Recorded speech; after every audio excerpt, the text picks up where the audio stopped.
हत्यारा इस लड़की को अगवा करता है और उसे तेज चाकू से काटने वाला है, पर वह देखता है कि लड़की न डर रही है न रो रही है। गुस्से में वह उसे डराने के लिए एक और बड़ा चाकू निकालता है, लेकिन उस विशाल चाकू को देखकर लड़की हंसने लगती है। हत्यारा गुस्से से पूछता है, तुम हंस क्यों रही हो? वह जवाब देती है, तुम मुझे मार नहीं सकते, मेरा बॉयफ्रेंड मुझे बचाएगा। लड़की का नाम दामिनी है, जो स्टेशन पर अपने बॉयफ्रेंड का इंतजार कर रही है। अचानक एक हत्यारा आता है और दामिनी के चेहरे पर कुछ छिड़कता है, पर बेहोश होने से पहले वह मुस्कुराती है।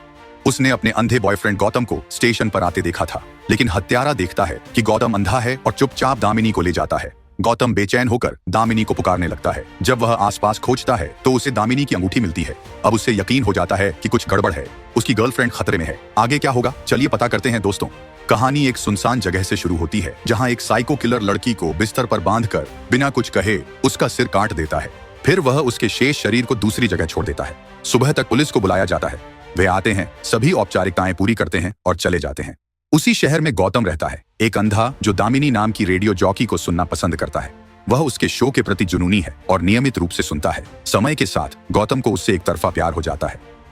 वह दामिनी की दिनचर्या जानता है और राजनायकम की मदद से चुपके से उसका पीछा करता है। एक दिन दामिनी का पीछा करते हुए गौतम एक शादी में पहुंच जाता है।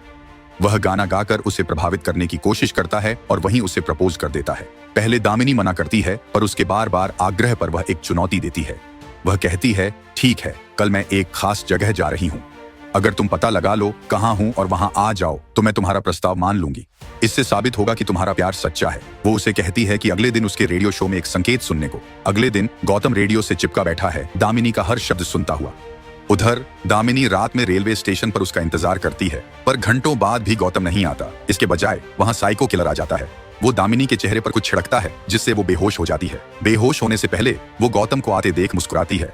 गौतम उसकी खुशबू से खींचा उसका नाम पुकारते हुए धीरे धीरे बेंच की ओर बढ़ता है, पर चालाक साइको किलर शांति से दामिनी को उठाकर गौतम के सामने से ले जाता है। ये सुनकर भले ही रोमांचक लगे, पर इसे देखना कहीं ज्यादा रोंगटे खड़े कर देने वाला है। गौतम को कुछ गड़बड़ लगता है तो वह पुलिस को फोन करके बताता है कि दामिनी को उसी साइको किलर ने अगवा कर लिया है। इस बीच हत्यारा दामिनी को एक सुनसान जगह ले जाता है और उसके अंग काटने वाला था। तभी उसका चेहरा देखता है, डर के बजाय वह मुस्कुरा रही है। हैरान होकर वह पूछता है कि उसे डर क्यों नहीं लग रहा। दामिनी कहती है कि उसका जन्मदिन ठीक 7 दिन बाद है और अगर वह तब तक नहीं लौटी तो गौतम हर हाल में उसे ढूंढ निकालेगा। उसके आत्मविश्वास से प्रभावित हत्यारा उसे छोड़ देता है और चुनौती स्वीकार करता है। बाद में वह बाहर जाकर एक सेक्स वर्कर को बेहोश करके वापस लाता है। वह उसे बांधकर सिर काट देता है और शव दामिनी की जगह छोड़ देता है। फिर वह दामिनी से कहता है कि जब गौतम उसे खोजने आएगा तो वह गौतम का सिर काटकर उसे देगा। अगले दिन हत्यारा यौनकर्मी का शव सार्वजनिक स्थान पर फेंक देता है। पुलिस तुरंत पहुंचती है और अधिकारी मुतु आयुक्त को बताता है कि डोमेनी के पिता ने पुष्टि की कि शव उसका नहीं है। गौतम भी वहां पहुंचता है और सिर्फ गंध से ही समझ जाता है कि यह डोमेनी नहीं है। वह तुरंत एक मनोचिकित्सक डॉ सुशीला से मिलता है। जोर देकर कहता है कि डोमेनी अभी भी जीवित है। डॉ सुशीला बताती है कि यह असामान्य है। हत्यारा कभी अपने शिकार को नहीं छोड़ता। वह गौतम को प्रोत्साहित करती है, कहती है कि पुलिस 1 साल से हत्यारे का पीछा कर रही है, पर नाकाम रही, शायद वह सफल हो। गौतम फिर मदद के लिए पुलिस आयुक्त से मिलता है। अकबर नाम का एक कांस्टेबल उसे कमला के बारे में बताता है, जो इस केस पर काम कर चुकी है। गौतम कमला को ढूंढ निकालता है और सब बताता है, पर वह गुस्से में मदद से इनकार कर देती है, यहाँ तक कि उसका अपमान भी करती है। पता चलता है कि कमला ने एक हादसे में अपने हाथ पैर खो दिए, जिससे वह कड़वी हो गई और पुलिस के काम से दूर हो गई। उस घटना के बाद वह व्हील चेयर पर आश्रित हो गई। इससे क्रोधित होकर गौतम उसे थप्पड़ मारकर चला जाता है। इस बीच पुलिस उस इलाके में पहुंचती है जहां सेक्स वर्कर रहती थी और एक औरत से पूछताछ शुरू करती है। औरत उन्हें बताती है कि रानी ने पिछली रात उसे फोन किया था और कहा था कि वह एक ग्राहक के साथ है। उसके मुताबिक ग्राहक रानी को एक शानदार गाड़ी में कहीं ले जा रहा था और अच्छे कपड़े पहने हुए था। इन सुरागों से पुलिस को लगता है कि कातिल शायद एक अमीर आदमी है, 28-30 साल का, जिसके पास 1-2 लग्जरी गाड़ियां हैं। उसी रात कमला अपनी माँ के साथ गौतम के घर पहुंचती है। उसने अब उसकी मदद करने का फैसला कर लिया है और किसी और लड़की की जान नहीं जाने देगी। कमला कहती है कि पहले उन्हें केस की सारी जानकारी इकट्ठा करनी होगी, जो अभी सीआईडी के पास है। उसने 1.5 साल पहले इस केस पर काम किया था, तो उसे पता था सबूत और रिकॉर्ड कहाँ रखे हैं। कमला की मदद से गौतम सीआईडी ऑफिस पहुंचने में कामयाब हो जाता है। जैसे ही वो कैबिनेट खोलने वाला होता है, कोई उसे पीछे से पकड़ लेता है। लगभग उसी समय मुथु अपनी घर की चाबियां लेने कार्यालय आता है। उसे कुछ संदेहास्पद लगता है, पर वहां कोई नहीं मिलता। मुथु के जाने के बाद पता चलता है कि कांस्टेबल अकबर ने गौतम को छिपाया था। अकबर गौतम की मदद करता है, उसे सभी केस फाइलों की फोटोकॉपी देकर। घर पर कमला दस्तावेज पढ़कर जानती है कि 14 लड़कियां गायब हुई हैं, 4 यौनकर्मी थीं, बाकी अपने अपने क्षेत्र में सफल थीं। हर लड़की का अपहरण दिन में सार्वजनिक सड़कों से किया गया। गौतम पुलिस टीम के साथ पीड़ित परिवारों से अपहरण के बारे में पूछता है। सभी परिवार बताते हैं कि उनकी बेटियां घर लौटते वक्त गायब हुई। ये सुनकर गौतम हर जगह जाता है जहां लड़कियां आखिरी बार दिखी। घटना समझने की कोशिश में गौतम सभी अपराध स्थलों पर एक चीज समान देखता है, एक कूड़ेदान। इससे उन्हें एहसास हुआ कि लड़कियां घर लौटते समय कूड़ेदान के पास कुछ देखकर रुकी और कार से उतरी होंगी। पास खेल रहे बच्चों से पूछने पर एक बच्चे ने रूपा नाम की लड़की को पिल्ला पकड़े देखने की बात कही। गौतम और कमला ने अनुमान लगाया कि हत्यारा पहले प्यारा पिल्ला खरीदकर कूड़ेदान के पास छोड़ता है और जब कोई लड़की रुकती है तो वह पिल्ले का मालिक होने का दिखावा करता है। वह लड़की से पिल्ला देने को कहता है और जैसे ही वह पास आती है उसे बेहोश करके अगवा कर लेता है। अगले दिन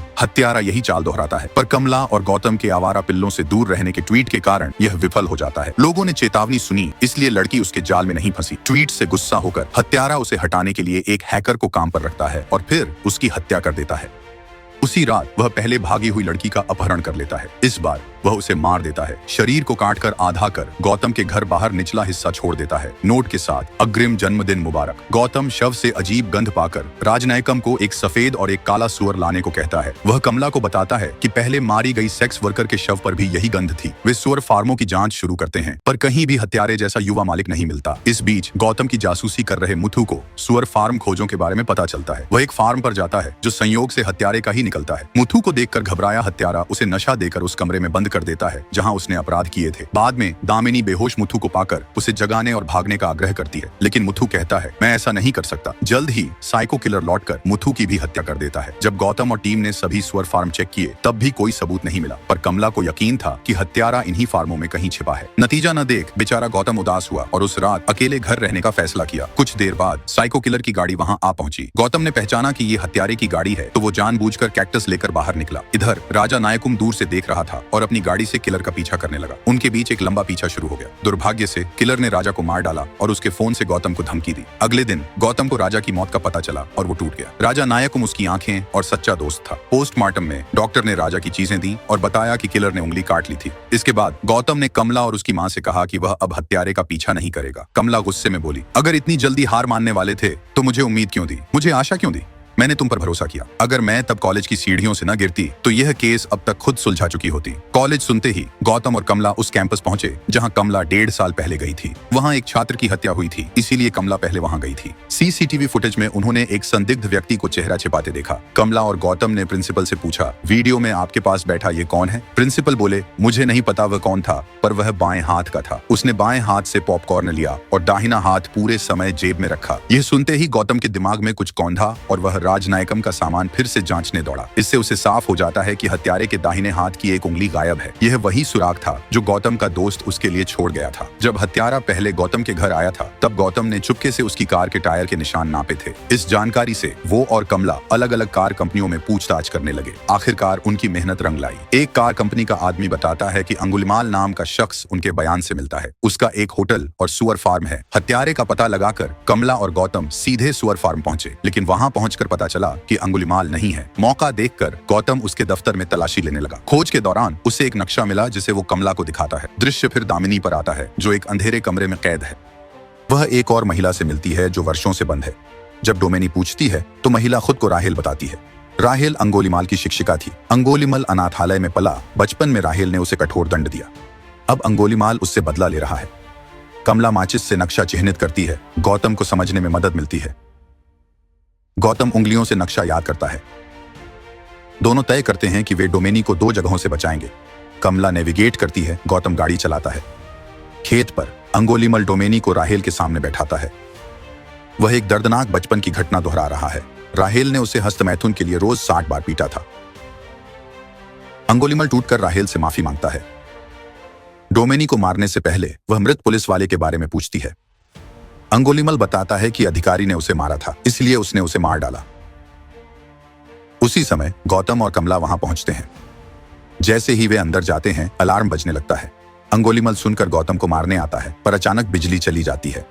कमला की मां ने इलाके की बिजली काट दी थी। अंधेरे में अंगोलीमल पागलपन से गौतम को ढूंढता है। अंगोलीमल गौतम को पुकारता है, हार मानते हुए, मैं हार गया और तुम जीत गए।